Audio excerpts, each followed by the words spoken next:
Hello friends, welcome back. आपके अपने YouTube channel learn book classes में आपका स्वागत है। आई होप कि आप सभी लोग अच्छे होंगे और आप लोगों की तैयारी भी अच्छी चल रही होगी। तो आज की क्लास में हम लोग मैथ्स पेडोलॉजी के कुछ ऐसे क्वेश्चन डिस्कस करेंगे जो कि आपके सीटेट के लिए बहुत ही इंपॉर्टेंट होने वाले हैं। क्वेश्चन ऐसे होंगे कि आपके सीटेट के एग्जाम में एज टू एज पूछे भी जा सकते हैं। और मैं आपको बता दूँ कि इस क्लास को देखने के बाद आपके सीटेट में यहाँ से 3 नंबर क्लियर हो जाएंगे। 3 नंबर आपको यहाँ से मिल जाएंगे। तो अगर अभी तक आप हमारे चैनल को सब्सक्राइब नहीं किया तो सब्सक्राइब करें और दोस्तों को शेयर करें। तो आइए आज का जो पहला क्वेश्चन है हम लोग डिस्कस करते हैं। देखिए, पहला क्वेश्चन है कि जादुई वर्ग गणित के किस मूल्य के अंतर्गत आते हैं? बौद्धिक मूल्य, तार्किक मूल्य, सौंदर्यात्मक तथा कलात्मक मूल्य और नैतिक मूल्य। देखिए, ये जो जादुई वर्ग है ये कहाँ आता है? सौंदर्यात्मक तथा कलात्मक मूल्य में आएगा। तो इसका सी ऑप्शन आपको सही करना होगा। क्यों आएगा? क्योंकि जो जादुई वर्ग है यह गणित के किस मूल्य के अंतर्गत पूछ रहा है। ये बौद्धिक में नहीं आएगा, न तार्किक में आएगा और न ही नैतिक में आएगा। ये आपके सौंदर्यात्मक तथा कलात्मक मूल्य में आएगा। इसका सी ऑप्शन सही होगा। ठीक है, नेक्स्ट क्वेश्चन देखते हैं। देखिए, विशिष्ट से सामान्य की ओर शिक्षण सूत्र किस विधि से संबंधित है? देखिए, बहुत ही इंपॉर्टेंट है। यहाँ से ये आपको 1 नंबर देखने के लिए मिल जाएगा। आपके पेडोलॉजी में यहाँ से 1 नंबर आपको मिल जाएंगे। विशिष्ट से सामान्य की ओर शिक्षण सूत्र किस विधि से संबंधित है? निगमन विधि, आगमन विधि, खोज विधि, विश्लेषण विधि। देखिए, जब भी विशिष्ट से सामान्य की ओर आए, ठीक है, जब भी विशिष्ट से सामान्य की ओर आए तो वहाँ पे क्या होता है? आगमन विधि होती है। कौन सी विधि होती है? आगमन विधि। तो इसका बी ऑप्शन सही होगा। नेक्स्ट क्वेश्चन देखा जाए। देखिए, वास्तविक चिंतन, प्रयोग एवं निरीक्षण पर आधारित विधि है। वास्तविक चिंतन, प्रयोग एवं निरीक्षण पर आधारित विधि है। निगमन विधि, संश्लेषण विधि, आगमन विधि और प्रयोगशाला विधि। देखिए, कह रहा है कि वास्तविक चिंतन, प्रयोग एवं परीक्षण पर आधारित कौन सी विधि है? देखिए, वास्तविक चिंतन, प्रयोग और निरीक्षण। तो प्रयोग आप प्रयोगशाला में करेंगे, वहीं पर निरीक्षण करेंगे और वही वास्तविक चिंतन वहाँ पर आपका होगा। तो यह प्रयोगशाला विधि पर आधारित है। इसका डी ऑप्शन आपको सही करना होगा। क्या? डी ऑप्शन सही करना होगा। ठीक है, नेक्स्ट क्वेश्चन देखते हैं। शैक्षिक उद्देश्यों के भावात्मक पक्ष का प्रथम पद क्या है? आग्रहण, अनुक्रिया, अनुमूल्यन, प्रत्ययीकरण। देखिए, यहाँ पे पूछा जा रहा है कि भावात्मक पक्ष का प्रथम पद क्या है? शैक्षिक उद्देश्य के आधार पर भावात्मक पक्ष का प्रथम पद क्या है? देखिए, यह आग्रहण, यह आग्रहण है। भावात्मक पक्ष के आधार पर जो प्रथम पद होता है वो आग्रहण है। फर्स्ट ऑप्शन इसका सही होगा। नेक्स्ट क्वेश्चन देखा जाए। देखिए, नेक्स्ट क्वेश्चन है कि भावात्मक पक्ष के प्राप्त उद्देश्यों का वर्गीकरण किसने किया?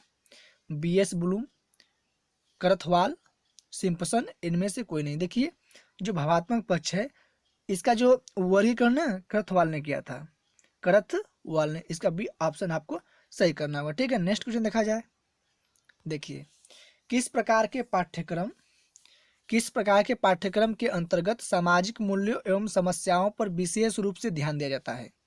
देखिए, कोर पाठ्यक्रम, अनुभव केंद्रित पाठ्यक्रम, बाल केंद्रित पाठ्यक्रम और विषय प्रधान पाठ्यक्रम। देखिए, कहा रहा है सामाजिक मूल्यों पर, समस्याओं पर विशेष ध्यान दिया है। कैसा वो पाठ्यक्रम कैसा होना चाहिए? तो देखिए, कोर पाठ्यक्रम होना चाहिए जिसके अंतर्गत सामाजिक मूल्यों पर, समस्याओं पर विशेष ध्यान दिया जाता है। ठीक है, तो इसका फर्स्ट ऑप्शन आपका सही होगा। नेक्स्ट क्वेश्चन देखा जाए। गणित शिक्षण का पाठ्यक्रम बनाते समय मुख्य रूप से किस बात को ध्यान में रखना चाहिए? देखिए, गणित शिक्षण का जो पाठ्यक्रम आप बनाएंगे तो पूछा जा रहा है कि किस बात का आप मुख्य रूप से ध्यान रखेंगे? छात्रों की रुचि, शिक्षण विधि, शिक्षा के उद्देश्य और छात्रों का व्यक्तित्व। तो देखिए, जब भी आप पाठ्यक्रम बनाएंगे तो क्या करेंगे? शिक्षा का उद्देश्य क्या होगा इसको सुनिश्चित करेंगे। सी ऑप्शन यहाँ पे आपको सही करना होगा। ठीक है, नेक्स्ट क्वेश्चन देखा जाए। देखिए, निशांत कक्षा 4 का प्रतिभाशाली छात्र है। उसकी क्षमताओं को बढ़ाने के लिए कौन सा उपाय ठीक है? प्रतियोगी परीक्षा की तैयारी में सहायता, कक्षा का मॉनिटर बनना, उसकी परीक्षा न लेना और गणित विषय से संबंधित प्रोजेक्ट विकसित करने में सहायता। देखिए, कह रहा है कि निशांत जो है ना वो कक्षा 4 का प्रतिभाशाली बालक है, प्रतिभाशाली छात्र है। उसकी क्षमता को बढ़ाने के लिए आप कौन से उपाय करेंगे? देखिए, क्या करेंगे आप कि गणित विषय से संबंधित प्रोजेक्ट कार्य विकसित करने में क्या करेंगे आप, उसकी सहायता करेंगे। डी ऑप्शन इसका सही होगा। नेक्स्ट क्वेश्चन देख लेते हैं। देखिए, बेमेल शब्द छांटिए, प्रयोग, प्रयोजना, शैक्षिक मात्रा एवं भ्रमण और चार्ट एवं रेखा चित्र। देखिए यहाँ पे पूछा जा रहा है कि बेमेल शब्द, तो यहाँ पे देखिए बेमेल शब्द डी ऑप्शन है, चार्ट एवं रेखा चित्र। ठीक है, नेक्स्ट क्वेश्चन देखा जाए।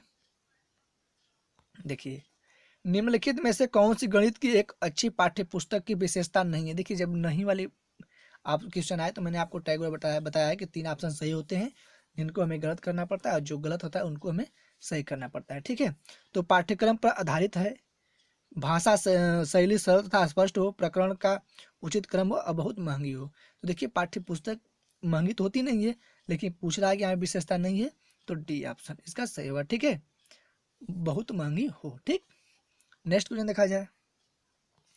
देखिए, निम्नलिखित में से कौन सा मापन का स्तर या मापनी नहीं है।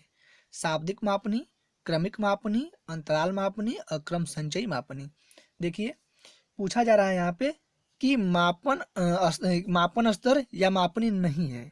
ठीक है, तो क्या है, क्रम संचयी मापनी, ये मापनी नहीं होती है। क्रमिक मापनी होती है, शाब्दिक मापनी होती है और अंतराल मापनी होती है, लेकिन जो क्रम संचयी मापनी होती है ये नहीं होती है। ठीक है, डी ऑप्शन इसका सही होगा। नेक्स्ट क्वेश्चन देखा जाए। निम्नलिखित में से कौन सी कथन मूल्यांकन के संदर्भ में सत्य नहीं है। इसका क्षेत्र व्यापक है, इसके द्वारा निदानात्मक व उपचारात्मक शिक्षण संभव है, इसमें गुणात्मक व परिणात्मक दोनों ही प्रकार के निर्णय लिए जाते हैं, इसके द्वारा सार्थक भविष्यवाणी संभव नहीं है। देखिए, पूछा जा रहा है कि मूल्यांकन के संदर्भ में सत्य नहीं है, डी ऑप्शन सही होगा। क्यों सही होगा, क्योंकि इसके द्वारा सार्थक भविष्यवाणी संभव नहीं है। यहाँ पे भविष्यवाणी की बात हो रही है, ये गलत है। ठीक है, देखिए नेक्स्ट क्वेश्चन। बालकों की प्रगति का तुलनात्मक अध्ययन किस परीक्षण के अंतर्गत किया जाता है। उपलब्धि परीक्षण, नैदानिक परीक्षण, शैक्षिक परीक्षण और उपरोक्त सभी। देखिए, बालकों की जो प्रगति की तुलना में अध्ययन में जो परीक्षण है ना, उसके किसके अंतर्गत किया जाता है, तो वह उपलब्धि परीक्षण इसके अंतर्गत किया जाता है। उपलब्धि परीक्षण के अंदर जो बालकों की प्रगति की जो तुलना अध्ययन किया जाता है। ठीक है, फर्स्ट ऑप्शन का सही होगा। नेक्स्ट क्वेश्चन देखा जाए। देखिए, निम्नलिखित में से कौन सा कथन अध्यापक निर्मित परीक्षण के संदर्भ में सत्य नहीं है। देखिए, सत्य नहीं है पूछ रहा है। इसका क्षेत्र सीमित होता है, ये शिक्षक द्वारा तैयार किए जाते हैं, छात्रों का ज्ञानोर्जन के आधार पर वर्गीकरण में सहायक और विद्यालयों की तुलना करने में सहायक। गलत है, क्योंकि ये ऑप्शन गलत है, इसलिए इसका सही ऑप्शन डी होगा। और नेक्स्ट क्वेश्चन है कि स्मरण शक्ति का विकास किस कार्य के अंतर्गत सर्वाधिक होता है। स्मरण शक्ति का विकास किस कार्य के अंतर्गत सर्वाधिक होता है। लिखित कार्य, मौखिक कार्य, अभ्यास कार्य और गृह कार्य। तो देखिए, जो स्मरण शक्ति का जो विकास है वह मौखिक कार्य करने से सर्वाधिक विकसित होता है। ठीक है, तो इसका बी ऑप्शन सही होगा। तो ये थे कुछ पेडोलॉजी क्वेश्चन, जहाँ से आपके 2-3 नंबर क्लियर हो जाएंगे। आपको सीटेट में यहाँ से क्वेश्चन देखने के लिए भी मिल जाएंगे। तो बस आज के लिए बस इतना ही। अगर ये वीडियो आपको अच्छा लगे तो लाइक करें, दोस्तों को शेयर करें और कमेंट करके जरूर बताएं कि ये वीडियो आपको कैसा लगा। तो जय हिंद, जय भारत।